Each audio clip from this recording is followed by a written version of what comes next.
नमस्कार दोस्तों, आपका स्वागत है। आज हम बात करेंगे भगवत गीता की, या कहें आज से बात करेंगे भगवत गीता की। आप जैसा जानते हैं, शायद जानते होंगे या नहीं भी जानते हैं, तो मैं बताता हूं कि इस पूरी पुस्तक को मैंने सरल हिंदी दोहों में रूपांतरित किया है। ओरिजिनली जो संस्कृत में है उसका इंग्लिश ट्रांसलेशन, और फिर मैंने उसको सरल हिंदी दोहों में लेकर आपके सामने आया हूं। लेकिन इस पुस्तक की बात बाद में करेंगे। आज मूल प्रश्न पर बात करते हैं कि आज के युग में, विज्ञान के युग में, अर्थतंत्र के युग में, जब पैसा कमाना ऐसा लगता है कि एक बहुत ही महत्वपूर्ण मकसद है, जीवन की पूरी जीवन निकल जाता है इसी में, तो ऐसे में भगवत गीता की पढ़ने की भी क्या जरूरत है? क्या ये प्रासंगिक है? इस प्रश्न पर विचार करना आवश्यक है। तो दोस्तों, एक शेर है मेरा कि काम तो आसान किया तकनीक ने, पर आदमी का बोझ क्या हल्का हुआ है। तो कुछ प्रश्न हमें पूछने की जरूरत है। पहली बात, इस सारी तकनीकी सक्षमता, इस सारी आर्थिक प्रगति के बावजूद क्या हम खुश हैं? चलिए इस प्रश्न को छोड़िए। क्या हमारे जीवन में संघर्ष है? बाहरी संघर्ष, भीतरी संघर्ष क्या है? क्या हमारे जीवन में ऐसे पल आते हैं जब लगता है कि जीवन जीने लायक नहीं है, इसका क्या फायदा? क्या ऐसे विषाद के पल आते हैं? हमने बहुत लोगों को देखा है सुसाइड करते हुए, आत्महत्या करते हुए। अगर इन प्रश्नों का उत्तर हाँ है, एक का भी उत्तर अगर हाँ में है, तो गीता की प्रासंगिकता है। क्यों? क्योंकि गीता शायद दुनिया की पहली ऐसी किताब है, धार्मिक ग्रंथ है, जो युद्ध के मैदान से निकला है। युद्ध से बड़ा संघर्ष तो हमारे जीवन में नहीं होता। तो युद्ध के मैदान से निकला है। कौरव पांडव आमने सामने हैं, दोनों भाई भाई हैं, एक तरह से चाचा ताऊ के बेटे हैं, और बहुत बड़ी सेनाएं उन्होंने जुटाई हैं दोनों तरफ से। उनके आमने सामने रिश्तेदार हैं, एक दूसरे के सामने युद्ध का मैदान तैयार है। और उस समय जो पांडव सेना का एक बहुत बड़ा योद्धा, वो अपने सारथी श्री कृष्ण से कहता है, अर्जुन, कि केशव, मैं इनके सामने युद्ध कैसे करूं? ये तो वो लोग हैं जिनकी उंगली पकड़कर मैं चला हूं, जिनके साथ मैं खेला खाया बड़ा हुआ हूं, जिन्होंने मुझे रास्ता दिखाया है।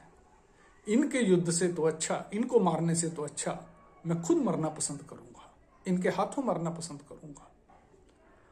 और वो विषाद में चला जाता है, वो हथियार रख देता है। यहां से गीता की यात्रा शुरू होती है। यहां से अर्जुन की यात्रा शुरू होती है। श्री कृष्ण उसको उंगली पकड़कर इस स्थिति से, जब वो बिल्कुल घोर अनिर्णय की स्थिति में है, कंफ्यूजन की स्थिति में है, वहां से उसको एक क्लैरिटी की स्थिति तक ले जाते हैं। फ्रॉम कंफ्यूजन टू क्लैरिटी, जहां पर वो अर्जुन को ये कह सकते हैं कि अर्जुन, मैंने तुझे सारे रास्ते दिखा दिए, जो दुनिया का सबसे उच्चतम ज्ञान है वो मैंने तुम्हें दे दिया, और अब जैसी तुम्हारी इच्छा है वैसा तुम निर्णय लो। और अर्जुन अब निर्णय लेने की स्थिति में है। सो एक ऐसी स्थिति से जहां वो किंग कर्तव्य विमूढ़ था, उस ऐसी स्थिति में ले जाना जहां पर वो निर्णय करने में सक्षम है, और वो निर्णय लेता है, तो उस विषाद से निकालना, ये अगर गीता अर्जुन के लिए कर सकती है, तो क्या हमारे छोटी मोटी समस्याओं में हमारी मदद नहीं कर सकती? ये बात विचारणीय है। तो दोस्तों, दो बातें हुई, जीवन में संघर्ष है और विषाद के पल हैं, और गीता दोनों पर खरी उतरती है अर्जुन के लिए। तो उम्मीद है कि हमारे लिए भी खरी उतरेगी।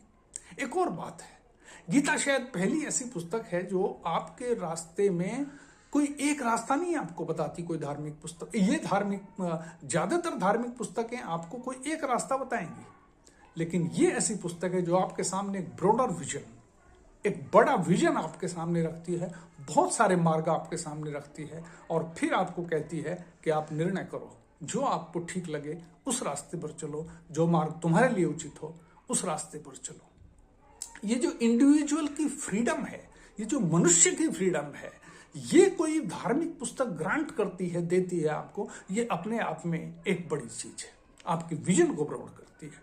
तो ये एक और कारण है गीता को पढ़ने का।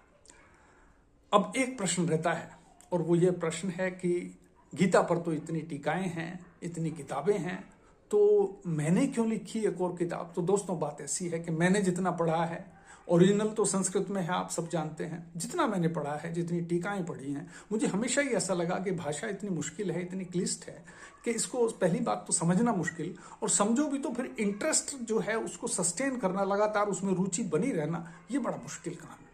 तो मुझे लगा इसको सरल भाषा में और बेहतर हो दोहों में, कबीर और तुलसी के दोहे हम सबको पता है, तो सरल दोहों में जिनको लोग पढ़ सकें और उनका आनंद ले सकें, याद भी कर सकें, कोट भी कर सकें, ऐसी भाषा में मैं इसको लाने का आपके सामने प्रयास किया है। आशा है इस जर्नी में, इस यात्रा में आप मेरे साथ होंगे और मेरा सहयोग करेंगे।